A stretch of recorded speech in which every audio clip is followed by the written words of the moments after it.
unfold his privilege and store it in a good place until he could put it to good use. Not occasionally, not selectively, not when it suits his own purposes or society's grand narratives. I wouldn't want him to be blindfolded by it. Had I had a son, I'd reassure him that it's fine to cry if he wants to and whenever he feels like it. To cry tears of joy, tears of sorrow, and most importantly, tears of empathy. I tell him to disregard the musts, to disobey the masses if he has to, in order to preserve his right to live in a world that is just.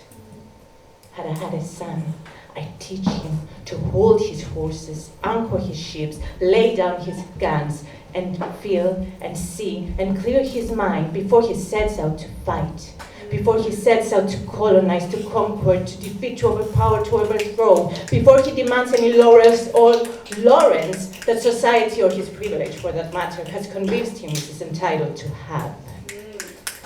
Had I had a son, I'd lull him each night with many fascinating stories about history's great heroes from history's day one, and then I'd wake him up with the truth that history is written by the victors, hence history is an oppressive construct, and I'd repeat and repeat and repeat and repeat and repeat until he's able to read, but I mean to really read between the lines, and be able to see both sides before he decides to pick one.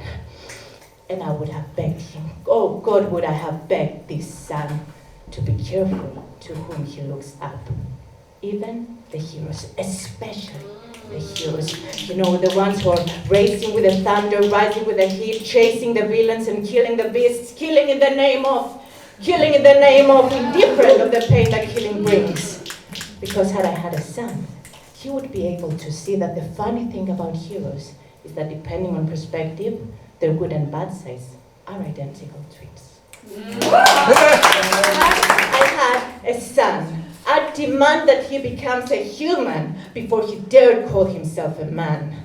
I'd urge him to look at his body from the inner side, all water and bones and organs and veins and blood, colorless, genderless, classless and borderless, equal to each and every one. And so, when his privilege, being brought up like that, when his privilege would bring somebody in a compromising position, he would be able to reposition so that he would lay a hand instead of taking up arms. For had I had a son, he would be able to know that the ultimate form of privilege is to be able to unfold your own privilege for flattening out the wrongs of the privileged man. And so eventually, when my son would be faced with an other, he would be able to look them in the eyes and dare to recognize another mother's child. Thank you.